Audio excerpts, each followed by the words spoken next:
Bonjour et bienvenue sur Testland France. Aujourd'hui nous allons présenter le MSI Nightblade X2. Donc on avait déjà présenté la première génération MSI Nightblade sur notre chaîne YouTube. Ici on va voir donc la deuxième génération. Il y a beaucoup d'améliorations physiques au niveau des connectiques, au niveau des composants, tout ça, quelques petites améliorations. On va voir ça au sein de cette vidéo. Donc à présent nous avons déballé tout ce qu'il y avait dans ce carton. Donc dans un autre petit carton on avait tout ça. Donc en premier je vous présente un petit peu la notice ici d'utilisation du MSI. Un CD avec quelques pilotes et nous avons des vis en plus. On a bien sûr la prise d'alimentation toute simple, hein, toute belle, toute neuve ici. Pour l'alimentation du PC, on aura en plus, vu qu'il y a la Wi-Fi AC de dernière génération intégrée dans le Nightblade, on aura ici ces deux petites antennes Wi-Fi qu'on va pouvoir visser justement juste à l'arrière au niveau de la carte mère. Et en dernier, un petit accessoire assez sympa et très pratique sur ce PC.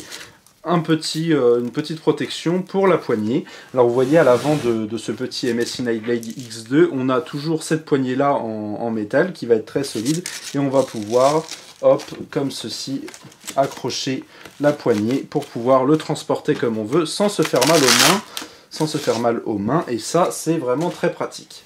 Donc on va passer directement sur cette nouvelle version du Nightblade, où on retrouve l'essentiel de l'autre. Au niveau physique, ça n'a rien changé. Donc pour les caractéristiques, on a ici un PC, donc c'est un Total PC fixe gamer, mais qui est tout petit. En termes de taille qu'il prend, il prend 16 litres, donc c'est vraiment petit. Il fait à peu près 10 kg. En termes de taille, on est sur du 35 cm. Par 28 cm et il fait seulement 18 cm de long, donc vous voyez il est vraiment petit, assez compact, il est tout de même bien ventilé et surtout très puissant. Donc on retrouve à l'avant de ce MSI cette surface ici métallique assez belle, donc légèrement ardoisée plutôt, avec le logo Gaming G-Series de MSI, le petit logo MSI en dessous. Donc toute cette plaque ici est biseautée, on voit de l'alu ici autour, c'est très joli, ça fait un aspect gamer. Et on retrouve à l'intérieur ici le lecteur graveur DVD qui cette fois-ci, comparé à la première version où on mettait un CD, on le rentrait dans la fente, ici on a le petit bouton qui nous fait ouvrir ce petit lecteur. C'est un petit peu comme un lecteur de PC portable mais mis en vertical. L'avantage ici de celui-là, c'est que quand on met des CD pour les lire, des CD ou des DVD, on sait au moins dans quel sens le mettre. C'est peut-être pour ça qu'ils ont fait ce changement. Bon, esthétiquement, ça change pas grand-chose. Il y a juste la fente qui est légèrement plus grosse du coup. On retrouvera au-dessus l'ensemble des boutons à l'avant et quelques connectiques. Le gros bouton démarrer, on peut pas se tromper. Quelques petits voyants pour disque dur SSD et le Wi-Fi. Un petit bouton OC pour overclocking. On va pouvoir overclocker d'un simple bouton ce PC qui est déjà prêt à être utilisé dès que vous l'achetez. Ça, c'est aussi un très bon point. Et nous avons prise casque et microphone à l'avant. Deux ports USB en 3.0 où vous pourrez aussi recharger vos appareils mobiles. Et une prise USB type C en 3.1. On en retrouvera aussi une deuxième à l'arrière. À présent, de ce côté-ci, on va retrouver un ventilateur ici avec une grille, quelques petits logos comme le logo Core i7 vu que c'est un Core i7 de dernière génération, 6e génération, les Nvidia GeForce GTX, donc ici on aura une 970 Ti, de toute façon on y reviendra tout à l'heure, port HDMI, SteelSeries, voilà des petits logos en plus. Donc ici on est sur une version, on va dire haut de gamme, à environ 1700, 1800, 1900 euros. Donc de l'autre côté, on va retrouver toute une façade aussi avec le logo du petit dragon MSI Gaming qui est assez sympa. Donc ils sont vraiment dans la masse, il faut vraiment être où il y a de la lumière pour le voir, c'est assez joli tout en étant pas tape à l'œil. Ici on a une petite grille perforée aussi où on va avoir la possibilité de rajouter, vu qu'il n'y en a pas de base, un autre ventilateur en 120 ou 140 mm. Donc là on a le choix, il est déjà quand même bien ventilé avec ce qu'il a. Au-dessus, rien de spécial, si on retrouvera une petite grille au niveau de l'alimentation qui sera juste en dessous. On va à présent passer à l'arrière de ce Nightblade, où on retrouvera la prise pour alimenter justement ce Nightblade. Il n'y aura pas de bouton on-off ici. quelques petits boutons, les caractéristiques techniques, tout ça au niveau des références, etc. On aura le panneau arrière de la carte mère, signé MSI bien sûr, MSI Gaming. On aura 2 ports USB en 2.0, un port PS2 si on veut brancher des vieux claviers souris ou quelques périphériques gaming, de l'USB 3.0, 2 ports ici encore, de l'HDMI, même si c'est le chip graphique du processeur, du coup on ne l'utilisera pas, on utilisera les ports qui seront en dessous sur la carte graphique qu'on verra juste après. On aura ici un port DisplayPort, pareil que le port HDMI, on ne l'utilisera pas forcément. Encore 2 ports USB en 3.0 et une prise RJ45 Ethernet en killer, donc c'est au niveau de la rapidité, c'est assez impressionnant. Et on retrouvera, comme je vous l'ai promis, à l'arrière aussi, une prise USB type C en 3.1. On retrouve ici le module Wi-Fi qui sera à l'intérieur, qui est relié à l'arrière ici avec les 2 petites antennes qu'on a vues précédemment, donc on a juste à visser comme ceci. Je vous le fais en live vu que c'est assez rapide. Vous voyez, il n'y a presque que ça à faire quand vous achetez le PC, donc il n'y a pas les claviers souris fournis, mais ça après c'est un détail et au moins vous aurez la possibilité de les choisir. Donc voilà, les antennes, on peut les mettre comme ceci, c'est ce qu'il y aura de mieux. Et en dessous, on retrouve un maximum de ports pour le son, donc des entrées, des sorties, on a jusqu'au 7.1, microphone, tout ça, entrée, sortie, on pourra faire un petit peu ce que l'on veut. Et au niveau de la carte son intégrée, donc elle est sur la carte mère, elle est assez puissante, ça envoie quand même un son assez fort en termes de décibels de base, donc c'est pas mal du tout. Il y aura aussi des petits logiciels pour paramétrer tout ça. En dessous, on retrouvera la carte graphique, ici donc une carte graphique de chez MSI bien sûr, et ce n'est autre qu'une Nvidia GTX 970 Ti avec 4 Go de RAM en GDDR5, donc autant vous dire que cette carte est pas mal du tout. On pourra avoir une version encore plus haut de gamme avec la 980 ou 980 Ti. Vous pourrez même rajouter, vu que ce tout petit PC a un emplacement pour mettre une très grosse carte, vous pourrez même mettre jusqu'à une Titan X, mettons par exemple, si vous le souhaitez à l'intérieur, même si les 980 Ti sont aussi bien, surtout pour les jeux. Donc ici on retrouve sur cette carte graphique des différents DVI, DVI-D, DVI, avec de l'HDMI et du DisplayPort, donc vous pourrez même jouer en 4K, il n'y a aucun problème sur ce PC. On retrouvera au-dessus ici en gros le ventilateur ici qui fait 94 mm, donc c'est assez original. En dessous, hop, on va passer en dessous du PC, donc je vais d'abord enlever ici, je vais le poser. Donc on a un petit filtre à air ici pour la poussière, et on retrouve les 2 ventilateurs de cette belle carte graphique, une édition blanche de chez MSI, elle est vraiment très jolie. Après ça dépendra de la carte graphique qu'il y a dedans, ou si vous voulez changer la carte graphique.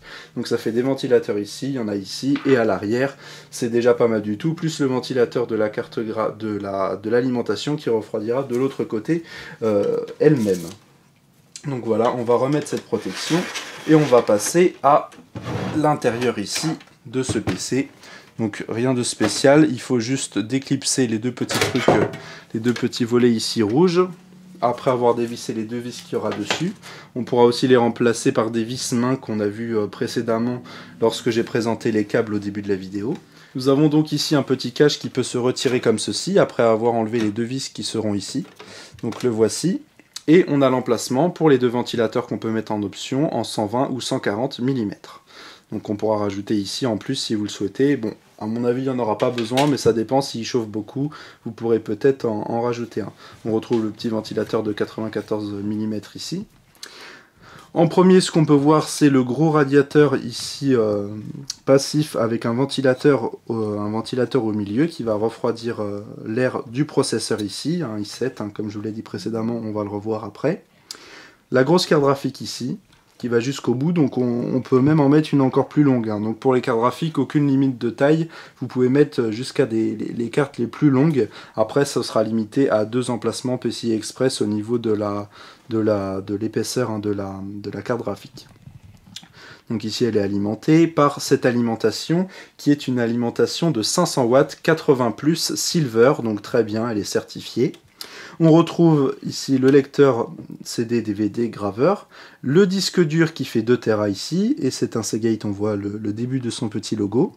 En dessous de la carte graphique, sur la carte mère, on a un emplacement PCI Express en M2, pour le SSD. Ici un SSD de 128 Go qui est super rapide, on le verra après. On a en plus la possibilité ici avec deux emplacements pour mettre des disques durs en 2,5 pouces. 2,5 pouces, ce qui veut dire qu'on pourra mettre aussi deux SSD ou un SSD et un disque dur en plus. Au niveau du stockage, il y a déjà 2 Tera ici, ça devrait le faire. Et en dessous, donc, on a l'alimentation, comme je vous l'ai dit précédemment. On retrouvera deux emplacements pour des barrettes de RAM. Il y a déjà une barrette de RAM de 8 Go et c'est de la DDR4. Donc ici, on a une barrette de 8 Go en DDR4. On pourra en mettre une deuxième pour faire 16 Go de RAM en tout. Et 16 Go de RAM pour un PC comme ça, même ultra puissant, c'est amplement suffisant. Vous n'irez pas jusqu'à les consommer, à part si vous utilisez plein de logiciels de montage en même temps, mais bon, ça c'est vraiment pour des utilisations très spécifiques. Donc voilà pour cet intérieur. La carte mère est de très bonne facture, on a des composants de qualité militaire à l'intérieur, donc à mon avis il ne devrait pas y avoir de soucis, hein, notamment rapidement. Vous en avez pour plusieurs années.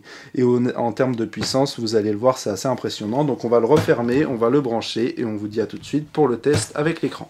Donc nous avons branché ce Nightblade X2 ici. On va pouvoir voir à l'avant de ce Nightblade où il y a tout un système de petites LED, c'est assez sympa, qui va éclairer ici l'avant de ce MSI en différentes couleurs. Au niveau du ventilateur qui est à l'arrière, j'avais dit 94 mm, c'est du 92 pour être plus précis, je m'étais trompé.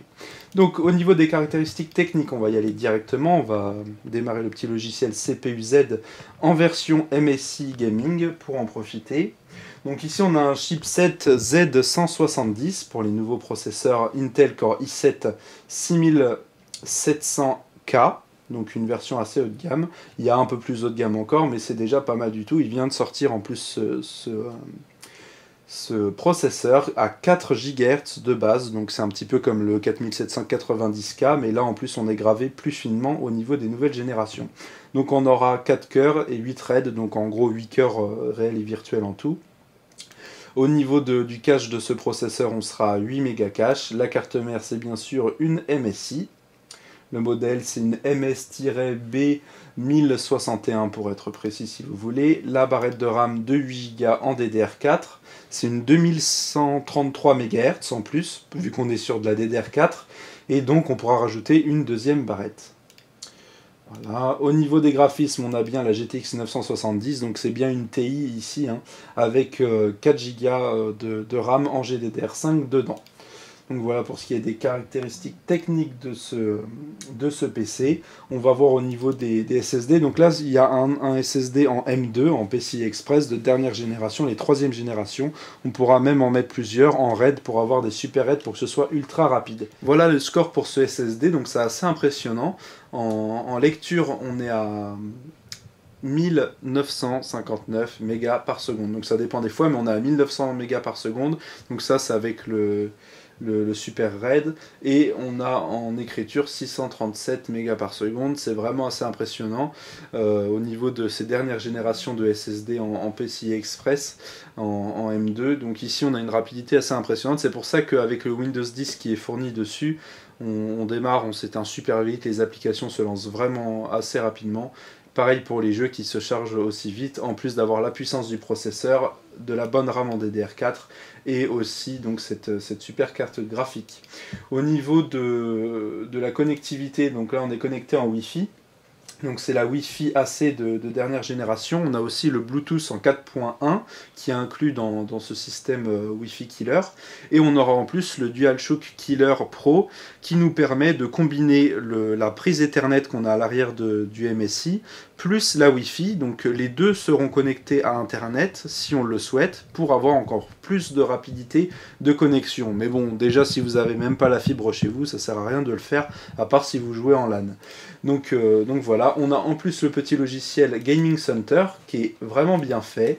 Ils l'ont mis à jour et je trouve qu'il est encore mieux fait vu qu'il est hyper simple à utiliser. On a plein de petits panneaux, là on peut mettre en différents modes de jeu, des thèmes au niveau du logiciel, tout ça. Dans les utilités, on retrouvera les différents logiciels qui sont exprès mis par MSI pour les jeux. Donc on aura le XSplit qui permet d'enregistrer et diffuser en direct les contenus avec d'autres joueurs, hein. Donc il y a différents systèmes, là c'est le système qui est lié avec MSI. Et on aura Gaming App, donc ça on va le voir directement, on clique dessus, ça lance la petite Gaming App de chez MSI. On va pouvoir choisir le mode du PC. Donc en mode silence, donc là les ventilateurs vont se baisser, le processeur aussi va se baisser un petit peu.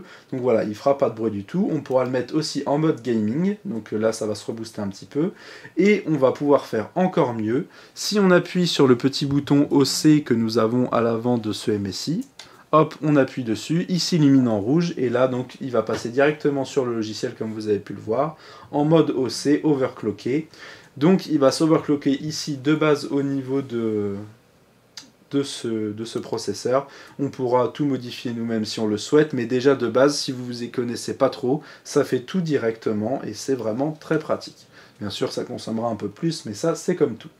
On aura Screen Max, ça c'est pour régler au niveau de l'image. Bien sûr, vu que la carte graphique c'est une carte graphique MSI, le tout est lié et ça c'est vraiment sympa. On pourra mettre l'image en standard, en mode jeu, cinématique.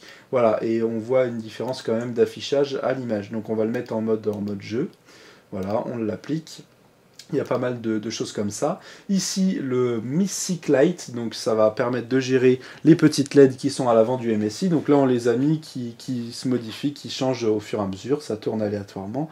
Et ici, on peut les mettre en statique. Donc ici, on voit les petites LED qui sont en rouge. On va pouvoir les mettre en jaune, par exemple, ou en bleu. Voilà, vous ferez ce que vous voulez.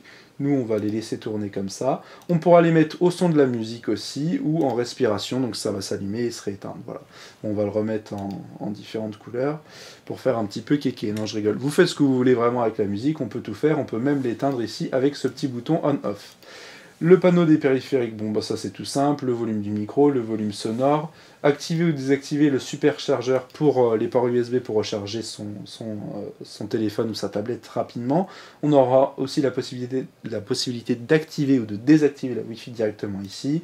Le réglage du système, donc là on voit au niveau de la connexion Wi-Fi, la connexion au niveau du câble, on voit l'utilisation de la mémoire, du processeur, le chargement du disque et même la puissance utilisée au niveau graphique de cette carte graphique que nous allons pouvoir tester directement avec des jeux. Donc là on en a mis un qui est assez récent, il ne demande pas beaucoup plus de ressources que ça, mais il est vraiment très sympa, c'est Project Car qu'on va bien sûr mettre à fond ici sur ce PC. On revient dès qu'il est chargé. Donc voilà, nous avons pris un véhicule de course et c'est Mathéo qui va conduire vu qu'il conduit toujours mieux que moi. Donc voilà, on va vous montrer un petit peu ce que ça donne. On n'a pas mis le son, on va vous faire écouter un petit peu le PC. Les ventilateurs ne tournent pas super vite. Après, si on l'utilise longtemps sur des jeux super puissants en Full HD ou en 4K, c'est sûr que là, il fera un peu plus de bruit. Mais dans l'ensemble, ça reste correct. Il chauffe, mais sans plus. Voilà. Après, comme je vous l'ai dit, on peut rajouter un petit ventilateur sur le côté. Mais vraiment, pour cette taille compacte, au niveau du flux de refroidissement, c'est assez bien géré. Je note en même temps en plus que l'USB type C va jusqu'à 10 gigabits par seconde, donc vous imaginez par exemple une vidéo en Full HD, un film mettons en Full HD qui fait 10 gigas, vous le transférez en 1 seconde sur votre périphérique, donc ça c'est assez impressionnant, c'est vraiment pas mal du tout. Donc voilà pour ce qui en est des jeux. Bon après, avec cette 970 Ti, vous ferez tourner vraiment beaucoup de jeux à fond. Après, si vous voulez passer sur une 980 Ti, là c'est vraiment si vous voulez pousser des graphismes au maximum et si vous avez une très grosse résolution aussi, ou si vous voulez même mettre 3 écrans directement pour jouer, et ça peut être pas mal aussi. Donc ce petit MSI a l'avantage aussi de se déplacer très facilement. Si vous faites des concours de jeux, tout ça, ça peut être une machine ultime que vous pouvez déplacer avec vous. Vous mettez ça dans une sacoche bien protégée. Il y a en plus la petite poignée pour le mettre. C'est vraiment très sympa. Donc à présent, on va arrêter le jeu et on va passer sur les différents points positifs et négatifs de ce gros PC gamer. Gros par sa puissance, petit par sa taille, à 1900 €. Donc on conclut sur ce PC Gamer Nightblade X2 de chez MSI. Encore une très belle réussite, je vais passer aux différents points positifs pour l'instant. Donc déjà de base quand vous l'achetez, il est sous Windows 10, vous le branchez, il est déjà prêt, les logiciels sont mis, il n'y a pas de superflu, donc il est déjà prêt à être utilisé. De plus, on peut le déplacer facilement, il est compact, même s'il fait quand même 10 kg, il faut bien mettre tous ses composants haut de gamme à l'intérieur. Il est petit, pas épais, il rentre dans une valise, vous pouvez vous déplacer avec en plus avec la petite poignée qu'on peut rajouter sur cette poignée en métal pour pas se faire mal aux doigts. De plus, au niveau des composants, c'est modifiable. On a vu qu'il y avait 2 emplacements de RAM et qu'un seul emplacement d'utiliser. On peut mettre une deuxième barrette de 8 Go pour faire 16 Go en DDR4 en tout, en 2133 MHz en plus. On va avoir 2 emplacements en 2,5 pouces pour mettre des disques durs ou SSD en plus dedans, en plus des 2 Tera qu'il y a. Donc on a vraiment un bon compromis. On pourra même changer la carte graphique qui peut aller jusqu'à toute la longueur en dessous de ce PC, donc aucune limite. On pourra mettre une 980 Ti, une Titan X, vous pouvez mettre vraiment tout ce que vous voulez. Ce qu'on en conclut aussi au niveau de la puissance, c'est une bête de course bien sûr, i7 de 6ème génération, couplé avec le SSD et du stockage en plus avec le disque dur. Les barrettes de RAM en DDR4 et la grosse carte graphique, vous pourrez faire tourner tous les jeux que vous voulez, même si vous mettez avec cette 970 Ti qui est super puissante, même si on pourra mettre des cartes graphiques encore plus puissantes. On pourra aussi trouver une version un peu moins puissante avec un i5 de 6ème génération aussi, qui sera tout de même assez puissant. En plus, au niveau des connectiques, il est assez bien fourni. On a plein de ports USB en 3.0, on a même des ports USB en 3.1 avec du type C. On aura la Wi-Fi AC avec les 2 petites antennes à l'arrière, le Bluetooth en 4.1. On a vraiment tout ce qu'il faut, en plus des connectiques vidéo. On pourra brancher 3 écrans, 2 ou 3 écrans. Du 4K aussi, voilà, on peut vraiment s'amuser à faire tout ce qu'on veut avec ce MSI qui est assez puissant, donc avec cette caractéristique complète. Il est assez joli aussi, on a un petit design à l'avant qui a un aspect gamer avec du rouge un petit peu partout, c'est joli aussi. Donc cet ensemble qui est très facile à transporter. Au niveau de la carte mère signée MSI, on a des composants qui sont dits composants de catégorie militaire, donc à mon avis vous allez avoir du temps pour utiliser ce PC et le déplacer, beaucoup de temps avant qu'il y ait des problèmes dessus. Donc voilà pour ce qui est de la puissance, la carte son qui a même une carte optique, voilà, donc une prise, un port optique, donc c'est vraiment sympa. Le seul point négatif qu'on pourrait lui reprocher, et encore c'est pas un énorme point négatif, c'est que si vous le faites tourner énormément pendant plein d'heures sur des jeux qui demandent énormément de ressources, on va l'entendre. Vu qu'il chauffe, il se ventile quand même. Les ventilateurs ne sont pas ultra silencieux, mais ça reste quand même très correct. Si vous avez des haut-parleurs, vous mettez un peu de musique ou de la musique du jeu, ou encore mieux si vous avez un casque, ça corrige totalement le problème. Mais c'est pas vraiment un problème parce que il fait du bruit, mais on a connu bien pire aussi. Donc faut vraiment lui demander beaucoup de ressources pour qu'il se ventile, mais bon c'est bien comme tout, il faut bien qu'il soit ventilé, hein. On n'a pas de water cooling total, faut bien penser aussi que c'est un tout petit PC, il tient vraiment dans une valise, dans une petite valise même, et donc ça c'est pas négligeable du tout. Donc pour conclure, ça en fait une machine de guerre, où vous pouvez même vous déplacer avec, donc si vous faites des jeux concours ou des games, tout ça, que vous voulez vous déplacer même chez des amis, tout ça, ça fait comme si c'était un PC portable, mais du coup bien plus puissant. Vous arrivez chez des potes, vous branchez un écran, ou vous vous déplacez avec votre écran, vous faites ce que vous voulez. Ça fait vraiment une petite machine de guerre qui est améliorée avec les processeurs de 6ème génération. Et donc là, c'est vrai que c'est un petit monstre. Tout de même, on est à 1800-1900 € sur cette version-là, c'est quand même assez cher. Mais pour les composants, la finition, le montage, les logiciels qui sont intégrés, et donc l'ensemble de ce PC MSI pour être une machine de guerre compacte comme celle-ci, c'est tout de même un très bon rapport qualité-prix. Si vous n'avez pas autant d'argent à mettre, on a aussi des versions moins puissantes avec des GTX 960, un i5, voilà. Et après on peut monter même encore plus avec des GTX 980 Ti, voilà. Vous pouvez vraiment vous amuser, il est très modulable ce PC, donc au final, on vous le recommande totalement chez Testland France. Voilà, si vous avez aimé cette vidéo, vous pouvez mettre un petit like sur notre Facebook aussi. On se dit à très bientôt pour de nouvelles vidéos sur Testland France.